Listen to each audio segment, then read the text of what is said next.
Warmington rejects report he resigned, says PM fired him. Embittered Member of Parliament Edward Warmington has rejected the statement from the Office of the Prime Minister that he resigned from the Cabinet.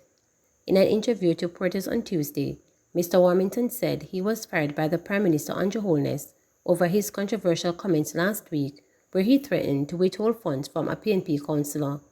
"I was fired. The PM said to me that because of civil society, he can't keep me there, but at the same time, he asked me to go into the field to work for the party for the next election.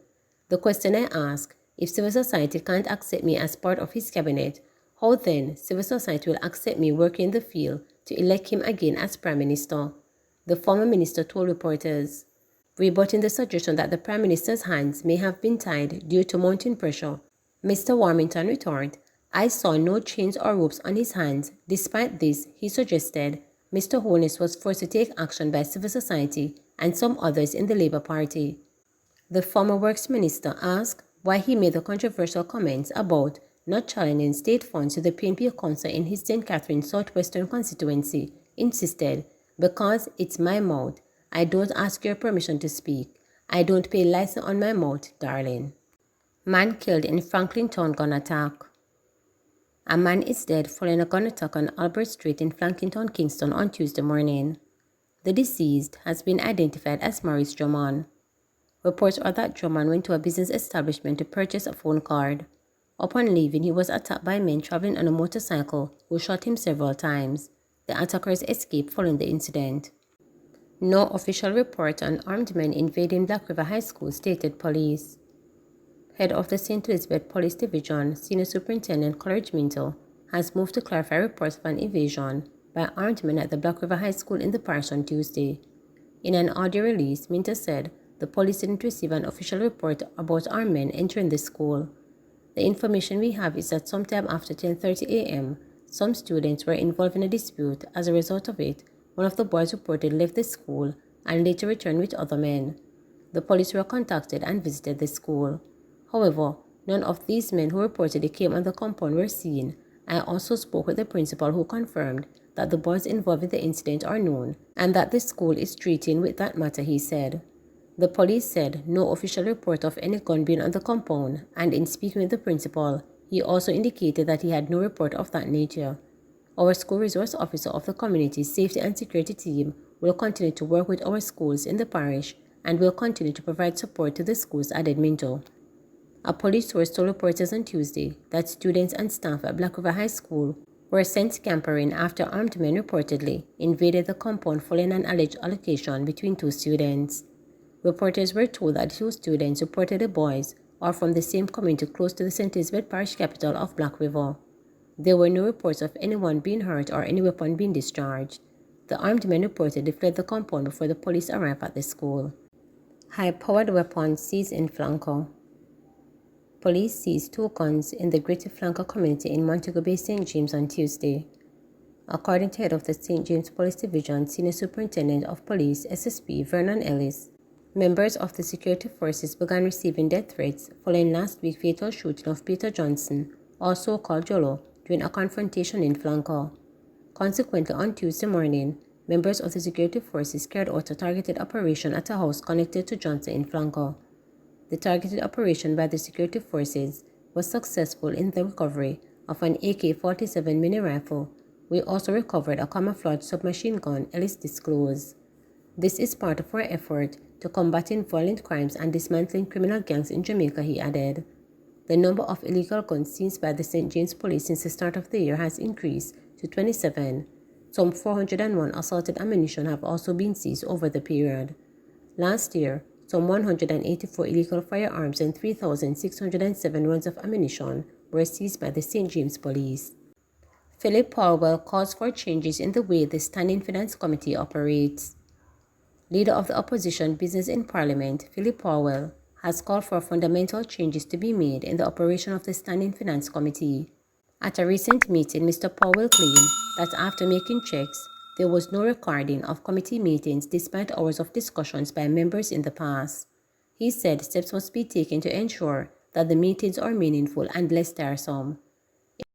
I believe that there has to be a fundamental change in how this committee and others operate. I was this morning trying to do some research on last year's Standing Finance Committee and realized that we really don't keep notes of these meetings. We don't have the Hansard. There's no recording. And sometimes we have very far-reaching and important issues that are raised there that we have to try to change the approach, because we are here long hours. But when I look at what do we achieve in these sessions, there's nothing to show. In response to Mr. Powell's claim, leader of the government business Edmund Bartlett said, while changes in the committee operations must take place, recordings and reports of the meetings are available. I think that in fairness, recording is done. Certainly the Ministry of Finance has technical teams that sit through and take the appropriate notes and take considerations of the points that have been raised, and even when requests are made by members to look at subheads and to see if adjustments can be made, all of that is taken into consideration. In addition, of course, a report of the Standing Finance Committee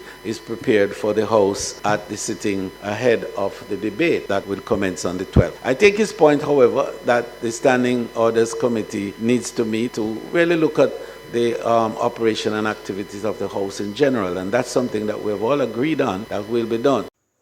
Finance Minister reiterates that the allocation of public resources will not be influenced by those who express their frustration the loudest. Finance Minister Dr. Nigel Clark has warned that the allocation of resources cannot continue to be influenced by those who express their frustrations the loudest. His comments followed a threat of disruption to the public sector by civil service unions. The Jamaica Confederation of Trade Unions, JCTU, and the Jamaica Civil Services Association, JCSA, have expressed that thousands of public servants are reportedly restive due to a delay in wage talk with the ministry. Key among them are matters related to the compensation review and wage abnormalities. The groups have given the finance minister a 10-day ultimatum for him to meet with them to settle the issues, but noting that capital expenditure had to be reduced twice in this fiscal year to accommodate wage demands, Dr. Clark said this cannot continue. He explained that there are others in society who need critical resources such as water and roads. Dr. Clark appealed for patience in relation to the allocation of compensation for public servants. As Minister of Finance, sworn to represent all Jamaicans, we cannot afford to allocate resources based on who shouts loudest. On one hand, we have approximately 3 million people who are crying for improvements in roads, water, garbage, public transportation, sewage, and other public services, which can only be addressed by an increase in allocation to capital expenditure that funds public investments. Yet, twice in this fiscal year, we had to reduce capital expenditure to accommodate wage demands. I can't be any more transparent on this, and I hope all Jamaicans hear me, that if this continues, the country will go backwards very quickly.